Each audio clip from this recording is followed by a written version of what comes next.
Bismillahirrahmanirrahim. Alhamdulillahi rabbil alamin. Wassalatu wassalamu ala rasulillah wa ala alihi thahirina ajma'in. Amma ba'du ayuhan nas, ittaqullaha mastata'tum wasma'u wa ati'u la'allakum turhamun.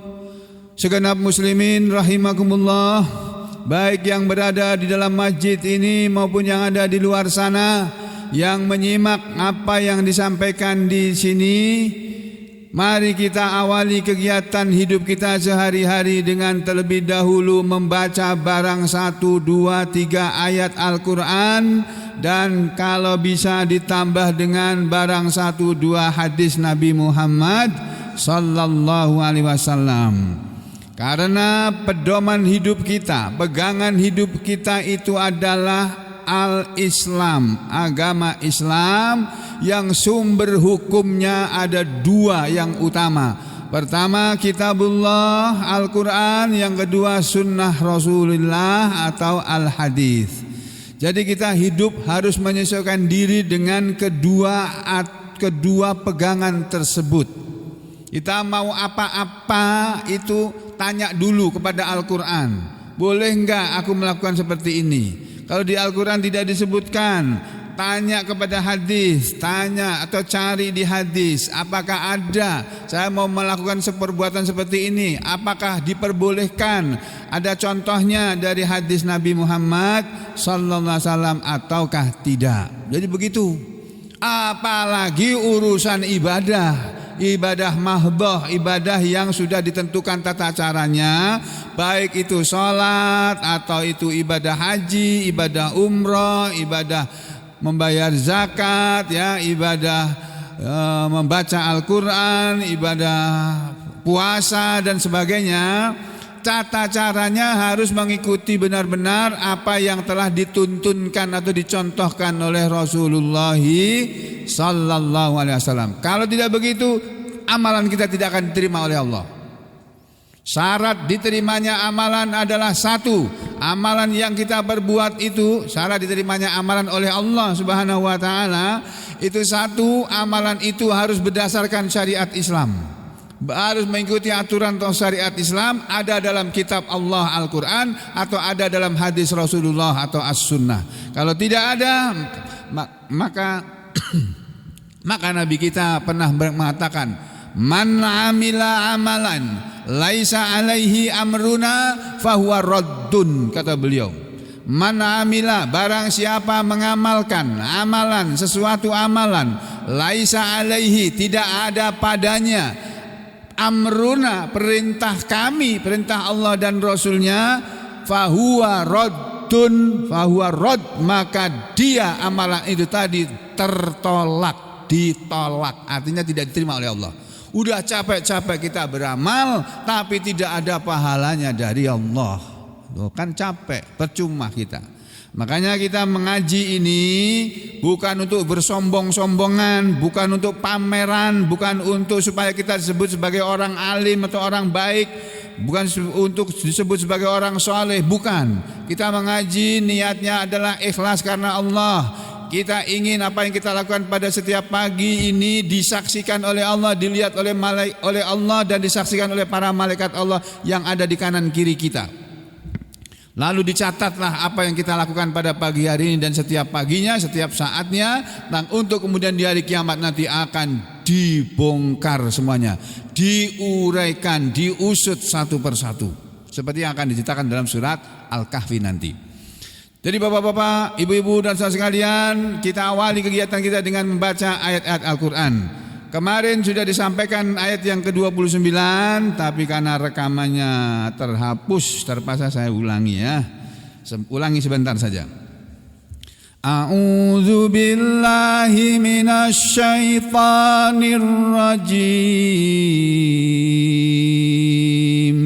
Wa qulil haqqu mir rabbikum faman syaa'a falyu'min wa man syaa'a falyakfur. Inna a'tadna lidzalimina naran ahata bihim suradikuha wa iyastaghitsu yughasu bima'in kalmuhli yashwil wujuh bi'sasyarabu wa sa'at murtafaqo. Wakul, dan katakanlah wahai Muhammad, al-haqqu, kebenaran itu adalah min rabbikum, dari Tuhan kalian, dari pemelihara kalian, dari Rabb kalian. Maksudnya yang namanya kebenaran itu hanya yang datang dari Allah. Kalau ajaran yang datang dari Allah itu pasti kebenaran. Tapi kalau ajaran itu hasil buah pikiran manusia, ya, buah pemahaman manusia atau hasil karya manusia, maka itu belum tentu benar. Dan itu bukan kebenaran seperti yang berasal dari Allah. Jadi kalau kita kepingin mencari kebenaran, maka kebenaran itu adalah yang datang dari Allah, bukan yang datang dari seseorang manusia siapapun dia, kecuali manusia tadi adalah Nabi Muhammad sallallahu alaihi wasallam yang merupakan utusan Allah atau Rasul Allah. Nabi Muhammad SAW dalam Al-Quran dikatakan, wa ma yantiku anil hawa in huwa illa wahyu yuha. Wa ma yantiku, dan tiadalah dia Muhammad itu berbicara anil hawa, dari hawa nafsunya. Wa ma yantiku anil hawa in huwa illa, tidaklah apa yang diucapkan oleh Muhammad Rasulullah SAW itu illa, melainkan kecuali wahyun yuha, adalah wahyu yang diwahyukan. Jadi kalau Nabi kita omongan beliau itu sebenarnya adalah wahyu. Tapi ada yang ditulis dalam Al-Quran, ada yang tidak ditulis. Makanya Nabi kita jarang ngomong. Karena apa? Karena beliau takut kalau sampai yang dia omongkan itu dianggap Al-Quran, terus mereka mengamalkannya, padahal bukan. Makanya kalau turun Al-Quran, beliau selalu memanggil sekretaris-sekretarisnya, para kutabnya, para katib-katibnya, para penulis-penulis wahyu, dipanggilnya. Ada beberapa orang sahabat Nabi yang menjadi penulis wahyu, karena beliau nggak bisa nulis. Nabi kita nggak bisa nulis, nggak bisa baca, ya, dipanggil, ini kamu tulis ya. Allah berfirman, ini misalnya, wa qulil haqqu mir rabbikum, dan katakanlah kebenaran itu dari Tuhan kalian. Faman syaa'a falyu'min, maka barang siapa mau maka silakan dia beriman. Maksudnya faman syaa'a, maka barang siapa mau beriman, falyu'min, maka silakan dia beriman. Wa man syaa'a, dan barang siapa dia mau menghendaki, ya, menghendaki atau mau, falyakfur, maka silakan dia kafir. Maksudnya wa man syaa'a, dan siapa yang mau kafir, falyakfur, maka silakan kafir. Tuh, Allah memberi kebebasan manusia untuk memilih. Lalu Allah bilang di belakangnya, Allah berkalam di belakangnya, inna, sesungguhnya kami Allah, maksudnya a'tadna, kami telah menyediakan lidzalimina, untuk orang-orang zalim itu. Orang-orang zalim maksudnya orang-orang kafir, tafsirnya begitu. Bunyi ayatnya adz-dzalimin lidzalimin, tapi tafsirnya lil kafirin. Orang zalim sih maksudnya orang kafir. Orang kafir itu orang yang zalim. Zalim itu apa sih? Zalim itu orang yang tidak menempatkan sesuatu pada tempatnya. Orang yang zalim itu yang orang yang menempatkan sesuatu tidak pada tempatnya, atau tidak menempatkan sesuatu pada tempatnya. Bisa nangkap ini omongan ini? Orang yang tidak menempatkan sesuatu pada tempatnya, atau orang yang menempatkan sesuatu tidak pada tempatnya, itu zalim. Lawannya zalim itu adil. Orang yang adil adalah orang yang menempatkan sesuatu pada tempatnya, ya. Seperti orang yang beriman adalah orang yang adil. Kenapa? Karena dia menempatkan Allah sebagai Tuhannya. Orang kafir disebut zalim karena dia tidak menempatkan Allah sebagai Tuhan, tidak menganggap Allah sebagai Tuhan, dia ambil Tuhan yang lainnya. Makanya disebut zalim orang-orang kafir itu. Inna atadna lidzalimina nara, sesungguhnya kami Allah telah menyediakan untuk orang-orang zalim itu neraka. Ya, kamu boleh kafir kata Allah, tapi ingat ya, kami Allah sudah menyediakan neraka loh untuk orang-orang zalim, untuk orang kafir. Kamu mau masuk neraka? Ya enggak apa-apa, silakan aja. Itu loh, enak kok. Agama ini enak banget kok. Enak bener. Gak ada paksaan sama sekali. La ikraha fiddin, gak ada paksaan dalam agama. Kenapa? Qad tabayyana rusdu minal ghayy. Karena sudah jelas mana itu kebenaran, mana itu kesesatan. Al-Quran yang ngasih tahu, ini yang benar, itu salah. Ya, itu Al-Quran. Kalau manusia bisa bilang ini benar, ini salah, tapi orang lain bilang kamu yang salah, saya yang benar. Bisa begitu. Kalau Allah gak bisa disalahkan. Ya. Kemudian ahata bihim suradikuha, akan mengepung kepada mereka pagar-pagarnya, dinding-dindingnya. Dalam tafsir kemarin sebelum disampaikan ya, ada di dalam tafsir sini bahwa dinding api neraka itu, ini saya tunjukkan aja biar percaya. Nah dikira saya ngarang-ngarang lagi. Nih saya kasih lihat nih ayat ya, tafsirnya ya, ada di tafsir Al-Baghawi ayat 29. Yang namanya suradikuha.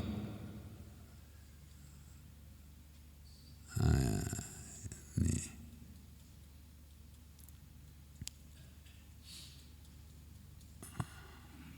Ini kelewatan ya. Di depan. Depan atau belakang ini? Ya. Nah ini Pak. Ini ya. Ada sebuah hadis dalam yang ditulis dalam kitab tafsir Ma'alimut Tanzil yang ditulis oleh ahli tafsir, ulama ahli tafsir terkenal namanya Imam Al-Baghawi. Kalau kita nggak pernah ngaji ya nggak tahu Imam Al-Baghawi ngendi tahu siapa tuh itu. Tapi kalau kita biasa ngaji, orang pondok pasti tahu. Ya. Imam Al-Baghawi dalam kitab tafsirnya menuliskan hadis ini. Hadis ini yang diriwayatkan oleh Imam Ahmad. Qala al-Imamu Ahmad, telah berkata Imam Ahmad. Beliau menuliskan hadis ini, bukan Imam Al-Baghawi, Imam Ibnu Katsir ini. Ya, bahwa apa namanya tadi ayatnya berbunyi, wa qulil haqqu mir rabbikum faman syaa'a falyu'min wa man syaa'a falyakfur inna a'tadna lidzalimina nara ahata bihim suradikuha. Nah ini kan ahata bihim suradikuha, akan mengepung mereka pagar-pagarnya, yaitu yang dimaksud dengan pagarnya neraka suruha. Suradikuha itu maksudnya suruha. Sur itu pagar, dinding, surun.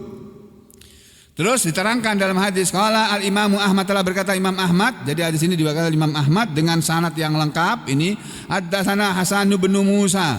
Ya, telah menceritakan hadis ini guru kami yang bernama Hasan bin Musa. Guru kami Hasan bin Musa mengatakan haddatsana, telah menceritakan kepada kami guru kami Ibnu Lahiyah. Ini ada Ibnu Lahiyah ini. Qala Ibnu Lahiyah berkata haddatsana Darraj, telah menceritakan kepada kami hadis ini guru kami yang bernama Darraj. Darraj mendengar hadis ini an Abil Haitham, dari gurunya yang bernama Abul Haitham. Kemudian an Abil Haitham mendengar hadis ini an Abi Sa'idin Al-Khudri, dari sahabat Nabi yang bernama Abu Sa'id Al-Khudri radhiyallahu an. Sahabat Nabi yang bernama Abu Sa'id Al-Khudri mengatakan an Rasulillah, aku mendengar dari Rasulullah sallallahu alaihi wasallam annahu qala, bahwasanya Rasulullah sallallahu alaihi wasallam telah bersabda. Nih kata Nabi begini dalam hadis ini ya, li suradikun nar arba'atu judur. Pagar neraka itu mempunyai 4 dinding. Pagar penjara-penjara semuanya ada temboknya kan? Ya. Lah temboknya penjaranya Allah yang namanya neraka itu 4 lapis. 4 dinding. Makanya Allah bilang kan, fama apa namanya? Al-haqqu wa qulil haqqu mir rabbikum, dan katakanlah Muhammad kebenaran itu yang datang dari Allah Tuhan kalian. Faman syaa'a falyu'min, maka siapa yang mau beriman silakan beriman. Wa man syaa'a falyakfur, maka siapa yang mau kafir silakan dia kafir. Tapi ingat, inna a'tadna lidzalimina nara, sesungguhnya kami telah menyediakan untuk orang-orang kafir itu neraka sebagai hukuman, sebagai penjaranya, yang ahata bihim suradikuha, akan mengepung mereka pagar-pagarnya. Mereka akan dikepung, diliputi, dikurung dengan pagar-pagar neraka. Yang kata Rasulullah dalam hadis ini, pagar neraka itu terdiri dari 4 dinding yang kasafahu, ya, menutupinya, kulli jidarin, masing-masing, ya, bukan menutupinya, kasafahu, yang jaraknya, kasafatun itu jarak, kasafatu kulli jidarin, dinding penjaranya Allah yang namanya neraka itu ada 4 lapis, yang masing-masing setiap dindingnya itu jaraknya masafata arba'ina sanah, sejauh jarak 40 tahun orang jalan kaki. Orang jalan kaki 40 tahun, Pak. Nah, sekali-kali sampai jalan kaki dari sini sampai Banjarmasin itu, jalan kaki loh ya. Atau jalan kaki sekuatnya sudah 1 jam kah, 5 jam kah jalan kaki, sampai berapa kilo itu? Kan belum pernah kita tes kan? Nah, saudara bayangkan aja lah, jalan kaki selama 40 tahun. Kira-kira berapa kilo itu? Berapa kilometer? Nah, itu jarak 1 dindingnya, 1 pagarnya. Nah, ini 4 ya, Pak. Kalau tembok penjara paling itu tebalnya 2 kali tembok ini, paling itu pun bisa didodos pakai dodos sawit itu. Kalau mereka boleh bawa dodos sawit itu, tusuk tiap pagi, duk bisa roboh itu, bolong itu. Itu dinding penjara. Nah, penjaranya Allah juga ada dindingnya 4 lapis. Ini hadisnya ini. Ini hadis ini wa akhraj, yang mengeluarkan Imam Ahmad, wa akhraj at-Tirmidzi, dan Imam Tirmidzi juga meriwayatkan hadis ini fi sifatin nar, dalam bab sifat neraka atau ciri tanda-tandanya, ciri-cirinya neraka, sifat-sifat neraka. Sifat itu ya, neraka itu kayak apa toh? Ya, itu diterangkan dalam hadis-hadis Nabi. Ya, ini jadi ahata bihim suradikuha. Ya, berikutnya wa iyastaghitsu yughasu bima'in kalmuhl, dan jika mereka meminta minum, mereka akan diberi minum dengan air seperti cairan logam, seperti besi cair.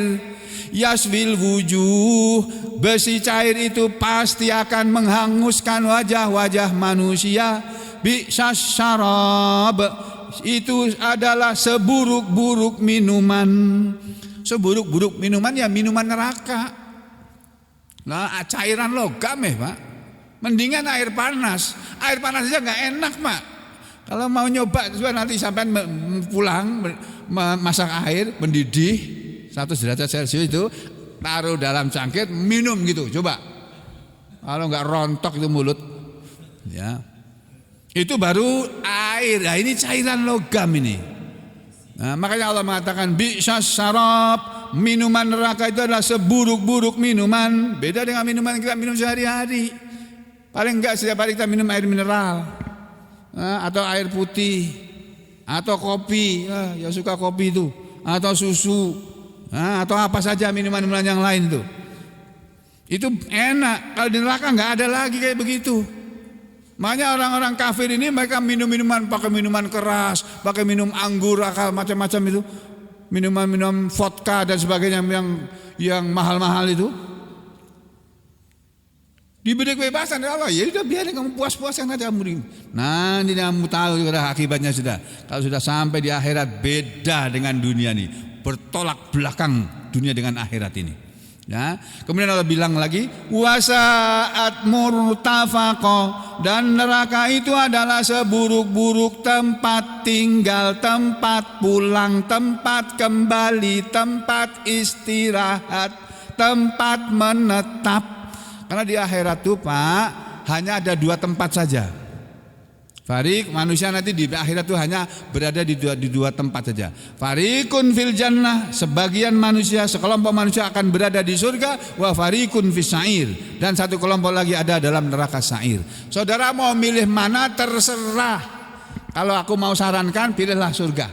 Kalau nggak mau ya sudah, hiduplah semaumu situ. Nggak usah pakai sholat, nggak usah pakai ngaji. Mau berbuat apa saja, mau berzina kah, mau berjudi kah, mau membunuh orang kah, mau mengganjal karir orang kah, mau membuat kerusuhan kah, apakah, terserah kamu. Tapi ingat, akibatnya neraka nanti. Ya, jadi itu kata ayat ini. Nah, lalu ayat ini Bapak Ibu dan saudara sekalian dikatakan selanjutnya bi'sa syarab wa yasfil wujuh, ini sudah diterangkan tadi ya. Kemudian ayat berikutnya, ayat yang kemarin sudah disampaikan juga ya, ayat 30. Nah, ini saya ulangi sedikit sebentar supaya hangat pikiran kita ini ya. Setelah Allah berbicara tentang kebebasan manusia untuk memilih, Allah sama sekali nggak mau memaksa manusia untuk mau kepada Islam, nggak mau. Allah nggak mau yang begitu-begitu, nggak mau. Manusia disuruh menggunakan akal pikirannya, disuruh menggunakan otak yang sudah diberikan oleh Allah untuk berpikir, diberi oleh Allah hati untuk menimbang-nimbang dan memahami, kemudian silahkan memilih dengan hati yang dingin, dengan kepala dingin, hati yang leluasa, tanpa paksaan. Kalau mau masuk Islam silakan, nggak mau nggak apa-apa. Allah nggak rugi kok, sama sekali nggak rugi. Mana sudah disampaikan hadisnya kan? Ya ibadi, wahai hamba-hambaku, innakum dolun, kalian semua adalah orang-orang yang sesat. Itu illa man hadaitu, jadi orang yang aku beri petunjuk kepada dia. Jadi kita dapat petunjuk atau tidak tergantung pada Allah loh. Nah, makanya kita supaya dapat petunjuk, dengarkan kalam Allah, dengarkan firman Allah, dengarkan nasihat Rasulullah SAW, lalu kita ambil, jangan kita tolak, jangan kita bantah. Begitu kita bantah, saat itu juga kita akan diberi petunjuk oleh Allah. Ya. Lalu Allah berbicara, setelah Allah bicara bahwa kebenaran itu datang dari Allah, manusia dipersilakan memilih mau iman atau mau kafir, tapi diancam oleh Allah. Kalau kamu mau kafir ini, tapi kalau kamu beriman ini, innalladzina amanu wa amilus shalihat, sesungguhnya orang-orang yang mereka beriman dan mereka beramal soleh, inna sesungguhnya kami la nudi'u, tidaklah kami akan menyia-nyiakan ajra, ganjaran balasan pahala, man ahsana amala, orang yang membaguskan amalnya. Jadi kalau kita mau beriman, dia silakan beriman. Dan orang yang beriman gak akan kami sia-siakan, akan kami balas perbuatannya, walaupun perbuatan itu cuma perbuatan yang kecil. Kata Rasulullah SAW, al-imanu bid'un wasituna syu'bah. Iman itu ada 60 sekian cabang. Dalam hadis lain mengatakan 70 sekian cabang. A'laha, yang paling tingginya dari perbuatan iman adalah yang paling tinggi dari tingkatan iman adalah qaulu la ilaha illallah, ucapan la ilaha illallah. Wa adnaha, dan tingkatan iman yang paling rendah adalah imatatul adza anit thoriq, menghilangkan gangguan dari jalanan. Amal perbuatan kita, Pak, kita lihat di depan masjid, di samping masjid kita ini ada Gang Kelapa. Di sana ada Jalan Kopi Selatan. Kita kebetulan lewat ini dari ujung sana ke arah dari jalan apa itu? Sana itu. Panjaitan menuju ke Jalan Kopi Selatan. Di tengah perjalanan kita dari sana ke sini naik motor kan mobil, kita lihat tuh, kok itu ada botol pecah itu. Berhenti dulu. Turun kita.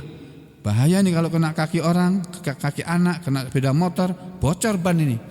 Nah, saudara lihat begitu, ada kayu melintang, di situ ada paku, gini, misalnya kayak begitu. Saudara turun dari motor, saudara turun dari sepeda, saudara turun dari mobil, ambil itu paku yang kelihatan tadi atau pecahan botol minuman keras misalnya gitu, karena orangnya mabuk kan. Nah, terus saudara singkirkan. Bismillahirrahmanirrahim. Ini bisa mengganggu orang. Saudara taruh di tempat yang tidak mungkin dilalui orang. Taruh di tempat yang aman itu. Itu dihargai oleh Allah itu, Pak. Bu. Saudara ini melihat masjid ini kotor. Ada tisu di pojok masjid, ada di tengah-tengah masjid. Siapa nih yang buang tisu ini? ambil. Dan nggak usah ngomel-ngomel, ambil aja. Bismillahirrahmanirrahim, buang tempat sampah. Itu dihargai oleh Allah, diberi pahala itu. Wah, apalagi ucapan la ilaha illallah, itu afdhalul dzikri itu. Zikir yang paling agung, yang paling besar. Dan yang akan membuat manusia masuk surga ya la ilaha illallah itu, ucapan la ilaha illallah itu. Makanya Nabi mengatakan la ilaha illallah miftahul jannah. Kalimat la ilaha illallah itu kuncinya surga.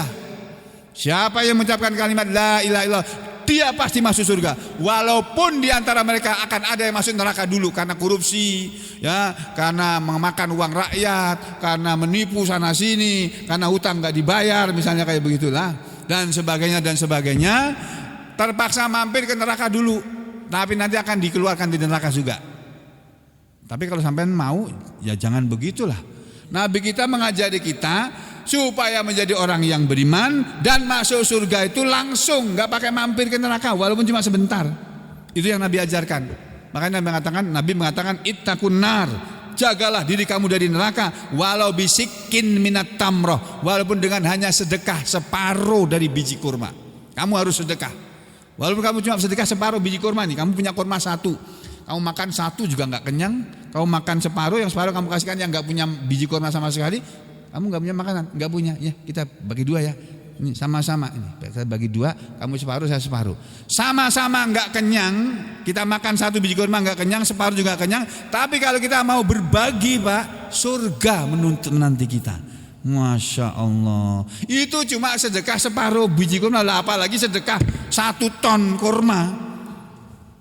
Lalu dengan dia sebaliknya mengambil harta orang, walaupun cuma kata Nabi 1 siwak. Siwak itu loh Pak, harganya berapa sih? Nanti tanya yang umroh itu. 1 siwak itu berapa? Paling kalau di sini dijual paling berapa ribu gitu, 2.000 kali 5.000. 1 siwak itu kalau bukan milik kamu, kamu ambil, itu cukup untuk memasukkan kamu ke neraka. Begitu kata Rasulullah sallallahu alaihi wasallam. Itu 1 siwak. Lah apalagi 1 ton siwak, bukan 1 ton siwak Pak, 1 ton BBM. Makanya ada berita masuk ke HP saya, notifikasi, nggak tahu benar apa enggak tuh. Syahrul mengatakan, oh uangku yang dijarah cuma berapa M aja, aku masih banyak, punya sekian triliun. Sombongnya dalam hati. Kalau itu benar loh ya, itu benar dari Pak Saroni itu. Nggak apa-apa yang dijarah cuma sekian, aku masih punya banyak itu. Ya, udahlah biarin orang begitu ya. Kita jangan seperti itu. Saudara boleh kaya, boleh, tapi jangan seperti yang itu, ya. Halo. Nah, saudara boleh jadi pejabat tinggi, boleh. Kita hormati sepantasnya. Tapi jangan menjadi pejabat yang jahat, ya, yang biasa-biasa saja. Nah, kembali ke sini ya. Innalladzina amanu wa amilus shalihat inna la nudhi'u ajra man ahsana amala. Makanya selanjutnya, kalau orang mau beriman, beramal soleh, kami tidak menyia-nyiakan amalannya. Dengan apa Allah tidak menyia-nyiakannya? Allah bilang di kalimat berikutnya, ulaika lahum jannatu adnin tajri min tahtihimul anhar yuhallawna fiha min asawira min dhahab wa yalbasuna thiyaban khudram min sundusi wa istabraq muttaqiina fiha 'alal araik ni'mas sawabu wa hasunat murtafaqa. Ini balasan untuk orang yang beriman. Kata Allah, ulaika, mereka itu orang-orang yang mau beriman, memilih hidup menjadi manusia yang beriman dan kemudian beramal soleh, lahum, untuk mereka, jannatu aden, surga yang kekal, yang tajri, mengalir, min tahtihim, dari bawah tempat tinggal mereka di surga sana, al anhar, sungai-sungai surga. Sudah diterangkan dulu dalam waktu kita belajar tafsir surat Muhammad. Di sungai surga itu ada 4 macam. Ada sungai air biasa, ada sungai susu, ada sungai madu, satu lagi sungai apa? Homer. Sungai Homer, sungai yang orang biasa disampit ini, ciu. Kalau di Solo ciu, kalau di sini apa namanya itu? tuak. Nah, tapi nggak memabukkan. Jadi kalau saudara suka sama tuak di dunia ini, udah jangan minum. Nanti di surga ada kok dan tidak memabukkan. Saudara suka minum minuman keras, jangan yang ada di dunia ini, karena di dunia ini bikin mabuk. Yang di akhirat enggak. Jadi di sana ada sungai susu. Jadi susu itu nggak perlu kita nunggu merah sapi dulu, nunggu Indomaret buka dulu, Alfamart buka dulu, kemudian beli susu, lalu kita bikin pakai air lagi. Kelawasan. Tinggal bilang, aku mau minum susu, aku mau minta minum susu. Langsung datang seketika itu juga Pak, nggak pakai lama. GPL nggak pakai lama, langsung. Nih. Dan disediakan dengan hormatnya oleh dayang-dayang, oleh pembantu-pembantu kita. Pelayan-pelayan surga itu anak-anak muda, anak-anak kecil kita yang mati masih belum dewasa. Anak-anak kecil kita, cucu-cucu kita yang kecil-kecil yang mati belum dewasa, nanti akan menjadi penghuni surga, menjadi pelayan orang surga. Ketemu nanti dengan bapak ibunya, dengan neneknya, kakeknya. Jadi kita hidup dengan Islam itu santai Pak, santai. Anak kita mati, meninggal dunia, ya sudah kita ikhlaskan. Walaupun hati kita sedih. Ya sedihnya sudah, jangan berlarut. Itu akan menjadi dinding dari api neraka bagi kedua orang tuanya. Tuh. Nah, kembali ke sini ya. Ulaika lahum, yang mengalir di bawahnya sungai-sungai, yuhallauna fiha min asawira min dhahab, akan dihiasi, diberi perhiasan mereka fiha di dalamnya, di dalam surga, min asawir, berupa gelang-gelang min zahabin, dari emas. Jadi kita yang perempuan-perempuan nih, ya, dan laki-lakinya juga kalau mau boleh. Tapi di dunia ini orang laki-laki nggak boleh pakai emas loh Pak. Ini aku nggak punya cincin emas nih, nggak pernah aku pakai cincin emas. Aku dikasih hadiah oleh teman-teman dokter waktu perpisahan dari rumah sakit Murjani. Dikasih cincin emas. Astagfirullahaladzim, buat apa ini? Aku nggak pakai, nganggur itu. Ya. Nah, laki-laki nggak boleh pakai cincin emas. Kalau sekarang masih ada pakai cincin emas, lepas sekarang juga. Ya, simpan aja. Nanti dijual kalau perlu. Kalau sudah kepepet nggak punya uang sama sekali, mas kawin itu jual. Tuh. Ya sudah, kembali sini ya. Jadi mereka akan diberi perhiasan berupa gelang-gelang dari emas, wayal basuna, dan mereka akan memakai siyaban hudron, pakaian yang berwarna hijau, min sundus, dari sutra tipis, wa istabrok, dan sutra tebal, dari sutra yang halus dan sutra yang kasar. Muttaqiina fiha, kegiatan mereka hanyalah duduk-duduk santai di dalam surga, karena nggak ada lagi pekerjaan praktek seperti saya, nggak ada lagi, sudah pasiennya sudah pada mati. Mungkin ada yang masuk surga, ada yang masuk neraka, ketemu juga di sana nanti di surga. Sampai pasien ulun dulu semalam ya, ya kita ketemu lagi di sini ya, alhamdulillah, tos. Assalamualaikum. Kalau pasiennya beriman, kita ketemu nanti di surga sana ya. Nah, orang nggak akan lagi yang kerja biasanya praktek, nggak akan lagi ke praktek. Yang kerjanya jaga keamanan negara, jadi tentara, anggota TNI, nggak akan lagi ada tentara di sana. Yang kerjanya menjaga keamanan dalam negeri, para teman-teman kita dari anggota Polri, nggak ada lagi tugas itu. Para ASN nggak ada lagi, dinas sudah nggak ada, nggak perlu lagi dinas tuh. Kementerian jangankan dinas, kementerian nggak perlu lagi sudah. Presiden pun nggak perlu lagi sudah di sana itu. Jadi presiden nanti ada yang masuk surga, ada yang masuk neraka tentu ya. Yang beriman, pendirian beriman pasti masuk surga, pendirian yang kafir yang masuk neraka. Ya, jadi semuanya itu bersumber pada itu. Mereka hanya duduk-duduk bersantai-santai di dalam surga. Mereka muttaqiin, duduk bersandar, fiha, di dalamnya, di dalam surga, alal araik, di atas sofa-sofa surga, bukan sofa-sofa yang ada di dunia ini. Ya, kalau mau lihat tafsirnya ini Pak. Nah, sebelum itu kita habiskan dulu. Nikmat thawab itu semua adalah sebaik-baik balasan, sebaik-baik ganjaran. Wahasunat murtafaqo, dan surga itu sebaik-baik tempat tinggal, tempat pulang, tempat kembali, tempat istirahat. Nih dalam tafsir nanti diterangkan nih yang namanya al-araik itu apa. Nah, ini pelan-pelan ini ya. Innalladzina amanu wa amilus shalihat, sesungguhnya orang-orang yang beriman dan beramal soleh, innala nudi'u ajra man ahsana amala, sesungguhnya kami Allah tidak menyia-nyiakan ganjaran orang yang membaguskan amalannya. Makna ayat ini kata Imam Al-Baghawi, innalladzina amanu, sesungguhnya orang-orang yang mereka beriman, wa amilus shalihat, dan mereka beramal soleh, berbuat baik, fa inna, maka sesungguhnya kami Allah, la nudi'u, kami tidak akan menyia-nyiakan ajrahum, balasan atau pahala mereka, bal, bahkan nujazihim, kami akan balas mereka dengan pahala sesuai dengan amalannya. Amalan yang pahalanya besar, balasannya juga besar. Amalannya kecil, ya balasannya kecil, ya sesuai dengan itu. Lalu di dalam ayat berikutnya, ulaika, ini tafsirnya ya, ulaika lahum jannatu aden, mereka itu orang-orang yang beriman dan beramal soleh, lahum, untuk mereka, jannatu aden, surga aden, surga yang kekal. Kenapa surga disebut surga Aden?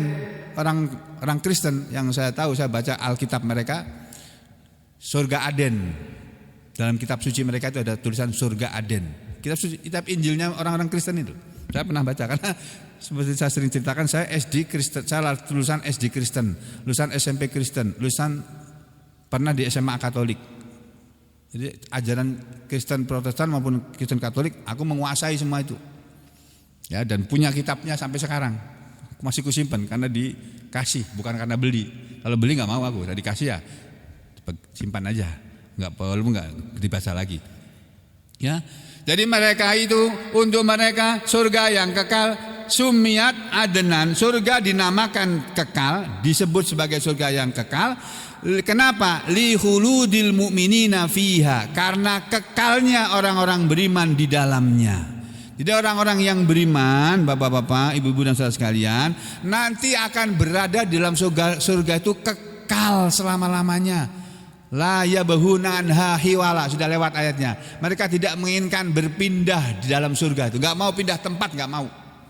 Kalau di dunia ini kita suruh pindah tempat, mau. Kamu pindah ya tempatnya, kemana? Aku udah nyaman di sini. Ini tempat mengganggu, bagus, harus dibuatkan rumah bagus kamu. Aku lihat dulu. Ya mau. Di dunia bisa begitu, Pak. Di akhirat, di surga, enggak akan mau orang suruh pindah, enggak mau.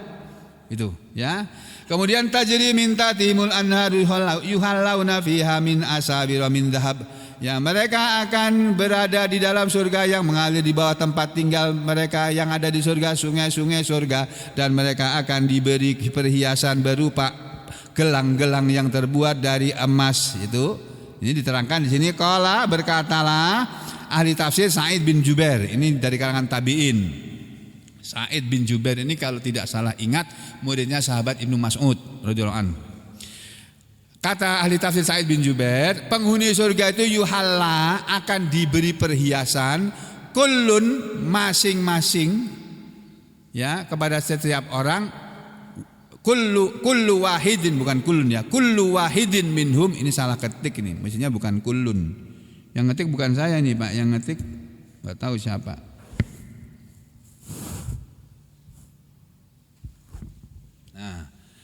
Yuhalla kullu wahidin minhum, akan diberi perhiasan setiap seorang dari mereka penghuni surga, gelang-gelang surga tadi, salasa asawir, 3 gelang. Setiap orang dikasih 3 gelang. Wahidun, 1 gelang, min dahabin, terbuat dari emas. Wa wahidun, dan 1 lagi, min fiddatin, terbuat dari perak. Wa wahidun, dan 1 lagi, min lu'lu', dari mutiara. Wa yawakit, dan yakut itu batu apa namanya? Batu apa namanya? Batu yang berharga namanya batu mulia. Nah, tapi bukan yakut Menteri Agama yang kena KPK itu, bukan ya. Yakut ini yakut perhiasan batu yang kayak mutiara gitulah. Ya. Kayak berlian gitulah. Tapi berlian di sana tuh untuk kerikilnya penghuni surga ya, Pak. Rumah penghuni surga ini batu kerikilnya itu bukan batu kali seperti yang kita punya. Berlian, Pak. Jadi enggak ada harganya lagi berlian itu.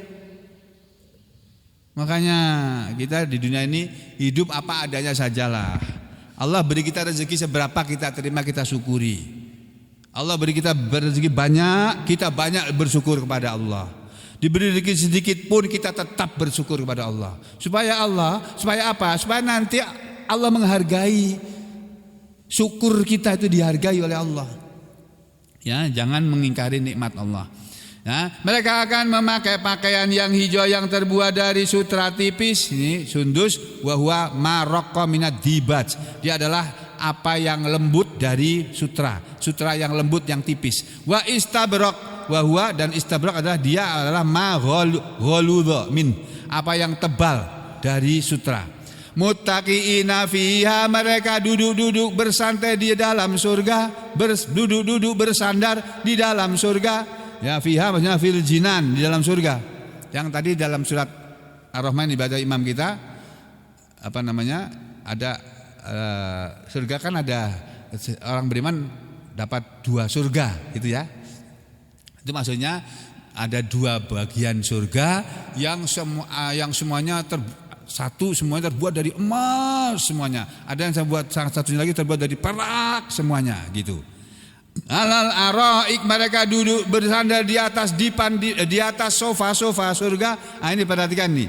Wahia, dan yang namanya al-araik ini, sofa-sofa surga ini adalah as-surur, tempat berbaring, tempat tiduran, tempat bersantai, fil hijal, yang berada dalam kelambu, yang wahidatuha, bentuk tunggal dari kalimat al-araik ini adalah arikah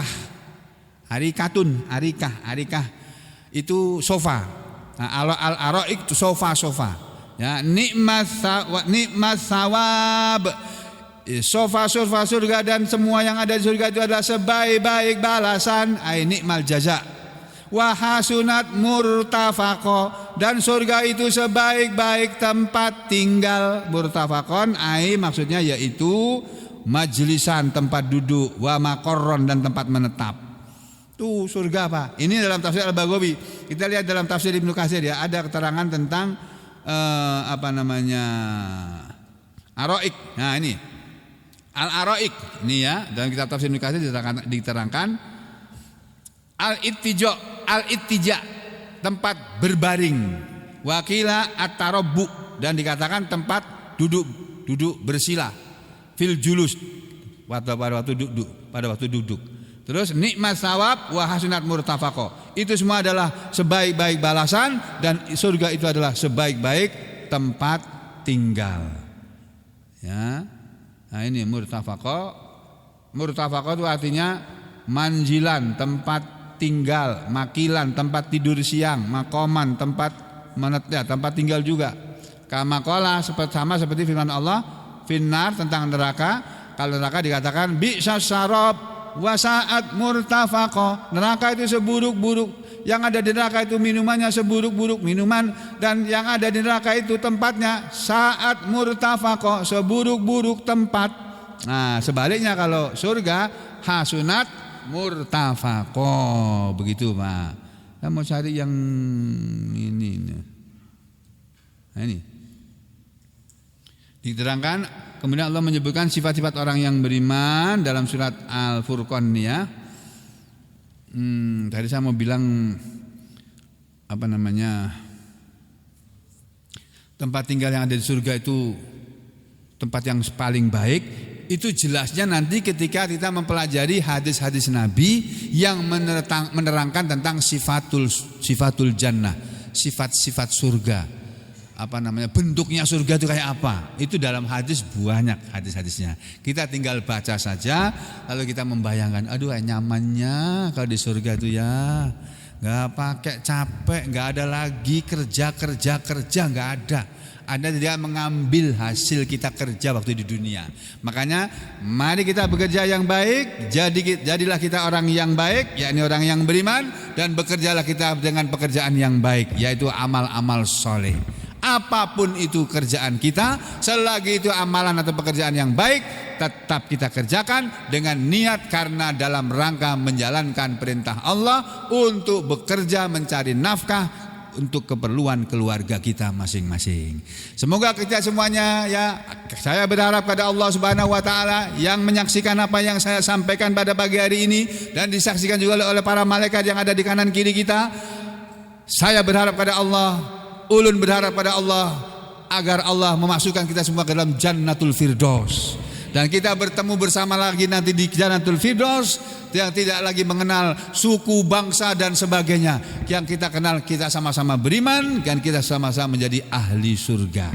InsyaAllah. Aqulu qawli hadza astaghfirullah li wa lakum. Allahumma taqabbal minna innaka antas samiul alim wa tub alaina innaka antat tawwabur rahim. Wa sallallahu ala Muhammadin wa ala ali Muhammad walhamdulillahi rabbil alamin. Sampai ketemu lagi besok pagi insyaallah.